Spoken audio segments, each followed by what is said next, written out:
Hey guys, Delta Canuckian here, and I'm going to be talking about the PlayStation 4 today. What you're seeing on your screen right now is one of the games that was shown off, and this is actually a live gameplay demo of Killzone Shadowfall.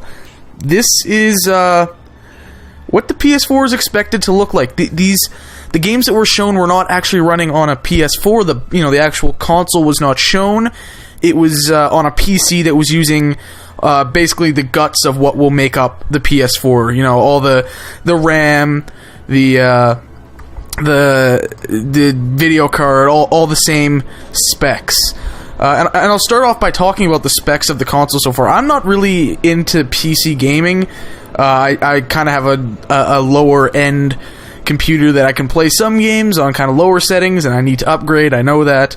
So I'm sure there will be people that can correct me if I make a mistake, but from everything I've read, everything I've seen, and everything I've heard, it sounds really impressive. It's got 8 cores, it's got 8 gigs of RAM, and when you're comparing that to what the PlayStation 3 had, the PlayStation 3 had 512 megabytes of RAM. Megabytes. This has 8 gigabytes of RAM. It's running on an AMD next generation Radeon based graphics engine. That's the video card. So the details are still kind of sketchy. Obviously, this isn't coming out till the end of the year, till holiday 2013. So details are still kind of sparse, and they may change. But that's the general. And the memory. It's GDDR5. It's that kind of RAM. Apparently that's really crazy awesome. I know nothing about it, but that is what I'm reading, that is what I'm hearing. So it sounds impressive, and obviously you're seeing it at work here. This is Killzone 4. This is Killzone Shadowfall. And of course there's the new controller. I'm not going to put any pictures on screen. You can look it up, the DualShock 4. It looks just bigger, bulkier, better shape for adult hands, and more ergonomic, just like an overall improvement on the DualShock 3. And I mean, the prototype pictures we were finding that leaked were really worrisome. It looked terrible, but they've got it in an actual proper casing, and it's all done up, and it looks very sleek and futuristic and cool. Even the motion sensor that glows and changes colors, a la the ball on the PlayStation Move, looks really cool. It looks awesome, and I just look at it and I'm like, I want to hold it in my hands. That sounded extremely creepy, but I'm excited for PAX Prime because undoubtedly the PS4 will be there, and I want to play this game that you are watching right now. Killzone, there's the Hellgast, yes. So I'm a huge Killzone fan. It's one of my favorite series out there. If you watch my video on the top 5 shooters this generation, Killzone 2 is up at number 2. I think it's one of the best games released this generation. Definitely one of the best shooters. If you haven't watched that video, I'll put an annotation up there. But I'm really excited. It's Killzone. It looks like it still has the weighty feel of Killzone, and the Hellgast are still there, but it looks nothing like Killzone. And that's something that I think Sony was really smart in doing.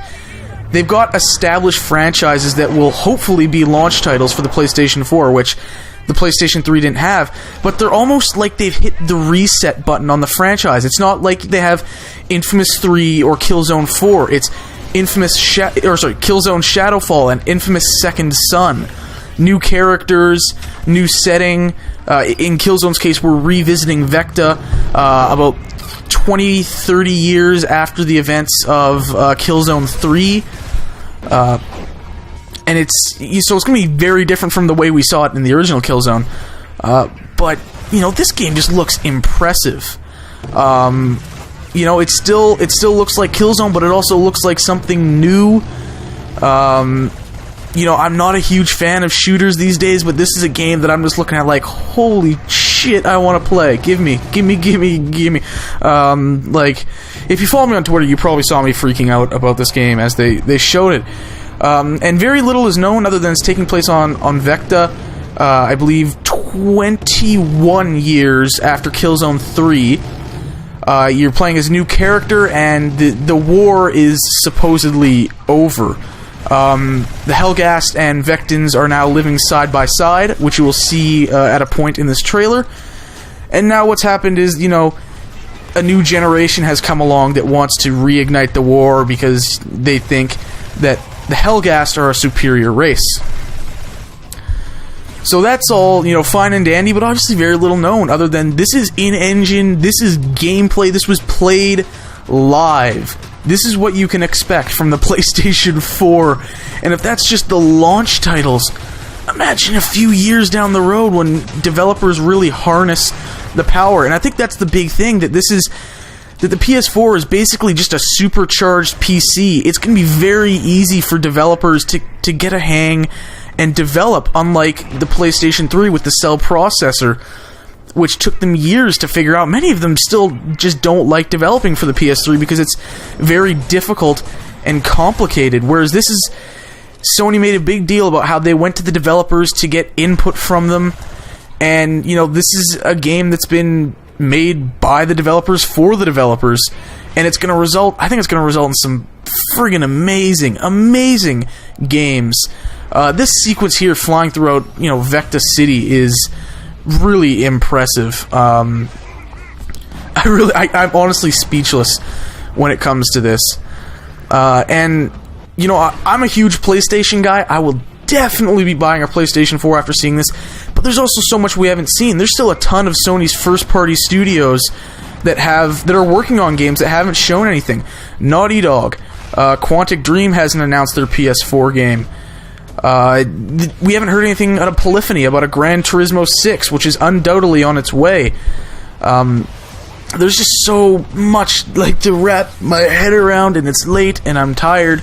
And all I can say is Microsoft is going to have to pull a fucking miracle out of their hat, because the Xbox, I've been thoroughly underwhelmed with both the Xbox 360 and Xbox Live in the year and a half I've owned one. I have to go out of my way to pick up games for the Xbox just to get use out of it. And I think, and Live, I think, is an archaic system, service that needs to be completely overhauled to be something a little more in line with PlayStation Plus, because online gameplay is free across the board except for the Xbox 360.